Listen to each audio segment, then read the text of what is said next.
שלום לכולם, כאן דוקטור אמיר אלמר, מומחה בינלאומי לשפת גוף והבעלים של מגדלור אימון אישי ועסקי, המכון ללימודי שפת גוף בישראל, וברוכים הבאים לתוכנית שלי, פענוחי שפת הגוף.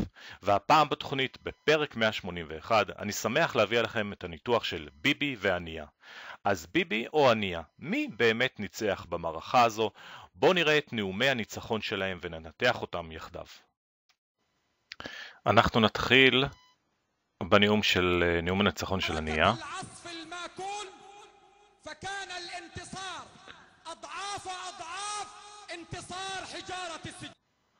שפת גוף מאוד מאיימת, הבעת פנים נוקשה, נחיריים רחבות, מתרחבות גם, מה שמצביע על אדם כועס מאוד, הבעת פנים כעוסה,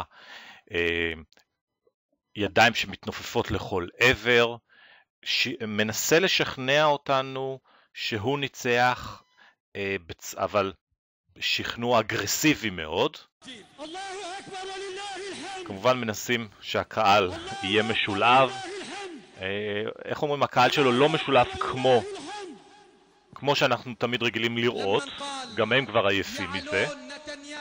כאן הוא פונה ישירות ליעלון ונתניהו ומאיים עליהם, אומר להם שהם פחדנים. שימו לב.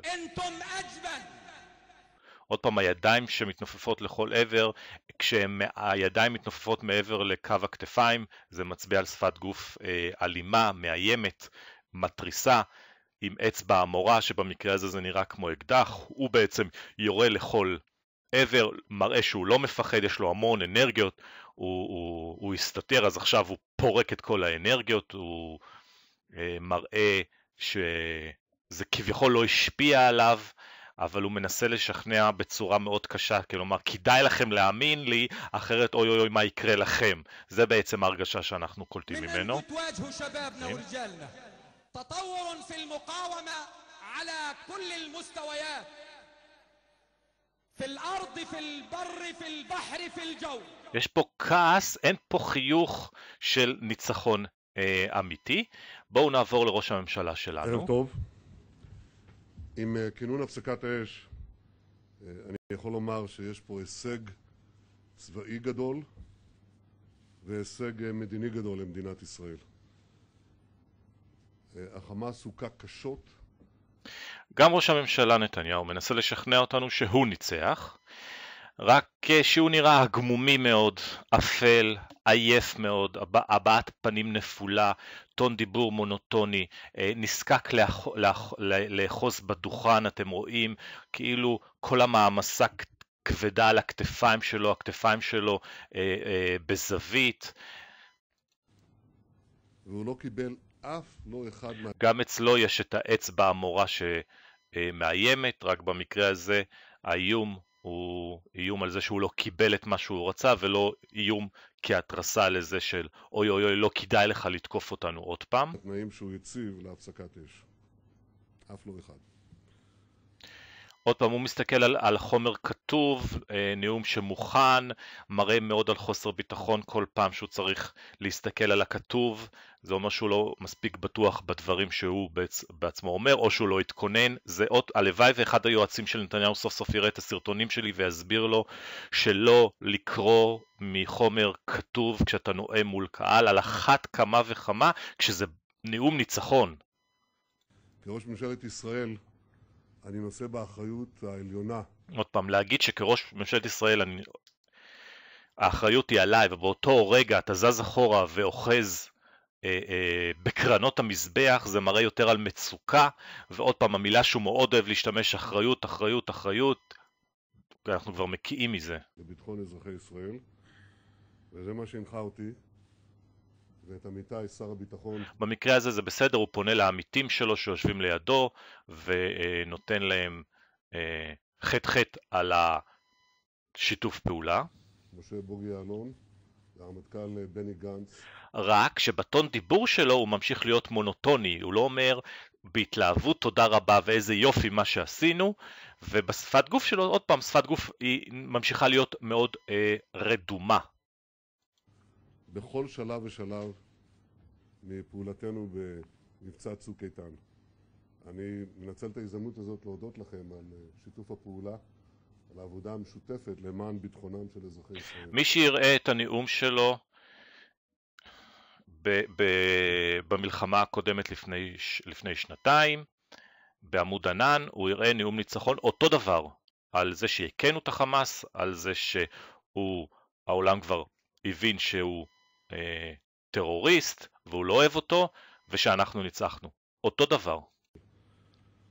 מהרגע הראשון אנחנו הצבנו יעד ברור.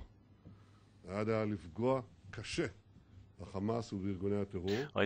שמתם לב שכל פעם הוא נשען על הדוכן, מרכין את הראש, מסתכל ככה עם העיניים בזווית מתחת למצח הגדול, עייפות, רדום, זה נאום הספד, זה לא נאום ניצחון.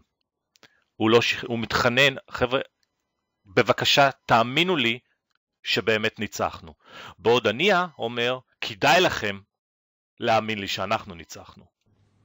ותוך כדי הפגיעה הזאת, להביא לשקט ממושך לכל אזרחי ישראל. אני יכול לומר שהחמאס אכן הוכה קשות. קודם כל השמדנו את מערך המנהרות ההתקפיות שהוא בנה במשך שנים. אני רוצה להעביר שאנחנו הכנסנו את הכוח כאן יש לו קצת שפת גוף של התלהבות, יש לו את מכת הקראטה, כשהוא מסביר מה באמת נעשה נקודה אחר נקודה. אבל הרוח של הניצחון לא עוברת בדבריו. קראי למטרה הזאת. ושהושלמה המשימה הזאת, שדווח לנו על ידי הצבא, שהמשימה הזאת... גם פה יש את האגרוף שהוא מדבר על משהו מלחמתי יותר, על משימתי, אז אנחנו רואים את האגרוף וטון הדיבור שלו קצת טיפה משתנה, לא מספיק. שלמה. אנחנו משכנו את הכוחות אחורה, וזאת כדי למנוע מהחמאס את האפשרות להרג חיילינו, או לחטיפת חיילינו, לפציעת חיילינו, מטרות ממנו והלאה, הוא מוציא את הנושאים האלה, ממנו זה נושאים שלא נוח לו לדבר, אנחנו רואים את זה על פי הליווי של הידיים שלו. בואו נעשה עכשיו, אנחנו נשתיק את שניהם, אנחנו רק נראה את תנועות הידיים שלהם. פה אנחנו רואים שפת גוף אצל הנייה, מאיימת, כועסת, הבעת פנים רוגזת, מכריחה את השומעים להשתכנע שהוא באמת ניצח. לא קורא מהכתוב, יורה מילים, מתייחס לאל-אקצה כהפתרון הסופי שמבחינתו ירושלים היא המטרה, וכמובן אז הוא משלב, כשהוא מדבר על ירושלים הוא משלב את הקהל, ואז אתם רואים מניף את הידיים למעלה לניצחון ומחייך. זאת התמונה היחידה שאנחנו רואים אצלו כשהוא מחייך. בעוד אצל ביבי שפת הגוף איטית, רק על עצמו ידע לספר, מתחנן שנאמין לו שהוא באמת ניצח. אז מי באמת ניצח? זה שמאיים עלינו שנאמין לו, או זה שמתחנן בפנינו שנאמין לו? לא זה ולא זה. שניהם הפסידו, וכששניהם הפסידו, אז המפסיד האמיתי זה אנחנו האזרחים משני הצדדים. תודה שצפיתם בתוכנית שלי הפעם, אני אשמח לשמוע את התובנות, הערות שלכם, ואנחנו נתראה בסרטונים הבאים שלי של שפת הגוף.